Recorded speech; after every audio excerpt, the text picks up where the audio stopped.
तो आज की वीडियो में हम लोग क्लास 10th के संस्कृत के चैप्टर 1 मंगलम के बारे में बात करने वाले हैं और इसके यहाँ पे ऑब्जेक्टिव क्वेश्चन देखेंगे। तो चलिए स्टार्ट करते हैं सबसे पहला क्वेश्चन से। पहला क्वेश्चन है, उपनिषद के रचनाकार कौन है? ए महात्मा विदुर, बी महर्षि वाल्मीकि, सी महर्षि वेदव्यास, डी कालिदास। तो इसका जो सही आंसर होगा वो होगा ऑप्शन सी महर्षि वेदव्यास। अगला क्वेश्चन की तरफ बढ़ते हैं। अगला क्वेश्चन हमारा है, मंगलम पाठ के रचनाकार कौन है? महात्मा विदुर, महर्षि वाल्मीकि, महर्षि वेदव्यास, सी और ऑप्शन डी कालिदास। तो इसका जो सही आंसर होगा वो होगा ऑप्शन सी महर्षि वेदव्यास।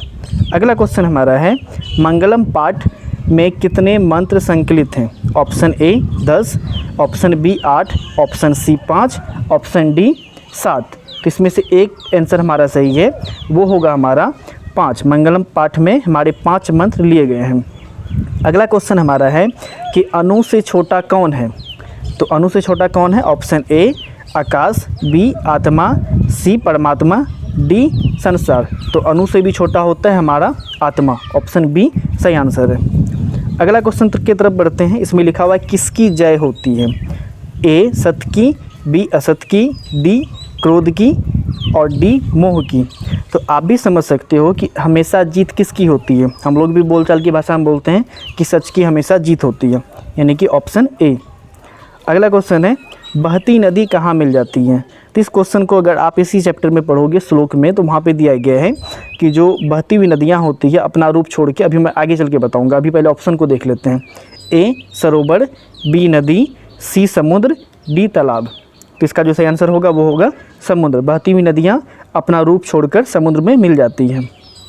अगला क्वेश्चन 7 में है, जंतु के हृदय रूपी गुफा में क्या स्थित होता है? ए तत्व, बी शरीर, सी देवता, डी राक्षस। तो जो हमारे हृदय रूपी गुफा है इसमें हमारा तत्व यानी आत्मा स्थित होता है। अगला क्वेश्चन की तरफ बढ़ते हैं। इसमें है, ब्रह्म को प्राप्त करने के विषय में किसमें बताया गया है? यहाँ पे 4 ऑप्शन हैं। ए कठोपनिषद, बी ईशावास्योपनिषद, सी श्वेताश्वतर, डी मुंडकोपनिषद। ये थोड़ा सा इसको पढ़ने में प्रॉब्लम आएगी, बट इनमें अगर कुछ भी मिस्टेक लगता है तो इनको आप इग्नोर करिएगा, ऑप्शन को समझने की कोशिश करिएगा। तो ब्रह्म को प्राप्त करने के विषय में बताया गया है, इनमें किस में आपको बताना है? इसमें जो है ब्रह्म को प्राप्त करने के विषय में बताया गया है मुंडकोपनिषद में, यानी ऑप्शन डी इसका सही आंसर होगा। अगला क्वेश्चन हमारा है, देवलोक का मार्ग किससे प्राप्त होता है? जो देवलोक होता है इसका मार्ग किससे प्राप्त होता है, यानी कि देवता तक पहुंचने का रास्ता किससे प्राप्त होता है? ए सत्य, बी असत्य, सी क्रोध, डी मोह। तो इसमें से एक आंसर ये होगा, वो है हमारा सत्य। अब सत्य से भगवान तक पहुंच सकते हो।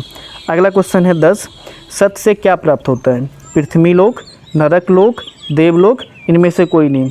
तो आप बताओ इसमें से सही आंसर क्या होगा? सत्य से हमें क्या प्राप्त होता है? देवलोक, यानी ऑप्शन सी सही है। अगला क्वेश्चन देखते हैं। ये क्वेश्चन है, मृत्यु को वश में कौन कर लेता है? मूर्ख, अज्ञानी, विद्वान, इनमें से कोई नहीं। तो आप भी जानते हो कि इंसान की ज़िंदगी का सबसे बड़ा सच क्या होता है? उसका मृत्यु। और इसको वश में कौन करते हैं? विद्वान करते हैं। मूर्ख और अज्ञानी लोग ये सोचते हैं कि हमें धरती पर हमेशा रहना है, इसलिए वो गलती करते रहते हैं और एक दूसरे की बुराई करते हैं। अगला क्वेश्चन है 12, किसकी जय होती है? सत्य की, असत्य की, क्रोध की, मोह की। यानी कि इसमें पूछ रहा है, किसकी जय नहीं होती है, यानी कौन कभी नहीं जीतता है? सत्य, असत्य, क्रोध या मोह। तो इसमें जो सही आंसर होगा वो होगा बी असत्य। असत्य की जय नहीं होती है, यानी असत्य कभी जीत नहीं सकता। अगला क्वेश्चन है, उपनिषद में किसकी महिमा का वर्णन किया गया है? जो उपनिषद है, उपनिषद के अंदर में किसके बारे में बताया गया है? स्व-विषय, परम पुरुष, देव पुरुष, बी में था पर पुरुष, सी में देव पुरुष, डी में परम पुरुष। तो उपनिषद में जो बताया गया है परम पुरुष के बारे में, यानी कि महान लोगों के बारे में जो सर्वश्रेष्ठ हैं। अगला क्वेश्चन है, उपनिषद की संख्या कितनी होती है? ए 109, बी 108, सी 105, डी 111। तो उपनिषद की कुल संख्या 105 होती है। ऑप्शन सी इसका सही आंसर होगा। अगला क्वेश्चन हमारा है, आत्मा के गुण रहस्य की किसमें व्याख्या की गई है?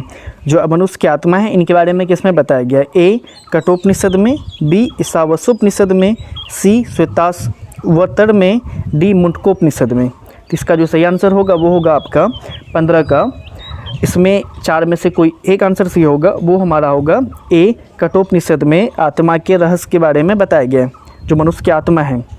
इनके बाद है क्वेश्चन नंबर 16, परमात्मा की महिमा का वर्णन किस में किया गया है? यानी परमात्मा यानी भगवान के बारे में। कठोपनिषद में, ईशावास्योपनिषद में, श्वेताश्वतर में, मुंडकोपनिषद में। 16 का जो सही आंसर होगा वो होगा आपका बी, ईशावास्योपनिषद में। इसमें हमें परमात्मा के महिमा के बारे में बताया गया है। अगला क्वेश्चन हमारा है, ज्ञानी लोग और अज्ञानी लोग के बीच में अंतर किस में बताया गया है? कठोपनिषद में, ईशावास्योपनिषद में, श्वेताश्वतर में, मुंडकोपनिषद में। तो 17 का जो सही आंसर होगा वो होगा आपका सी, श्वेताश्वतर में। यहाँ पे अज्ञानी और ज्ञानी लोग के बीच के अंतर का बताया गया है। अगला क्वेश्चन है हमारा, सत्य का मुख किससे ढका होता है? अगर आप इसके श्लोक पढ़ेंगे तो उसमें क्लियरली लिखा हुआ है, फिर भी यहाँ पे ऑप्शन है आपका तांबा, चांदी, लोहा, सोना। तो इसका जो सही आंसर होगा वो होगा सोने के ढक्कन से ढका होता है। तो यहाँ पे सिर्फ सोना है। और अगर आप संस्कृत में पढ़ेंगे तो वहाँ पे पता चलेगा सत्य का मुँह जो होता है हिरण्मयेन पात्रेन से ढका होता है, यानी कि सोने के ढक्कन से। अगला क्वेश्चन हमारा है 19 का, और ये सबसे लास्ट क्वेश्चन है हमारा, सत्य का खजाना कहाँ है? पृथ्वी लोक, नरक लोक, देवलोक, इनमें से कोई नहीं। तो इसका जो सही आंसर होगा वो होगा आपका, अगर थोड़ा सा लॉजिक आप भी लगाओगे तो आप भी समझ सकते हो कि सत्य का खजाना कहाँ पे है? देवलोक में, यानी ऑप्शन सी। अगर आप इस क्वेश्चन को यहाँ तक देख रहे हैं तो आप इसको प्रैक्टिस करिए, और नेक्स्ट चैप्टर के वीडियो भी अपलोड करेंगे, उनको भी देख के आप प्रैक्टिस करिएगा, और आप आराम से इस तरह से संस्कृत के अंदर सारे क्वेश्चन को सॉल्व कर सकते हैं। तो इस वीडियो को देखिए और प्रैक्टिस करिए। आपसे मिलते हैं अगले वीडियो में।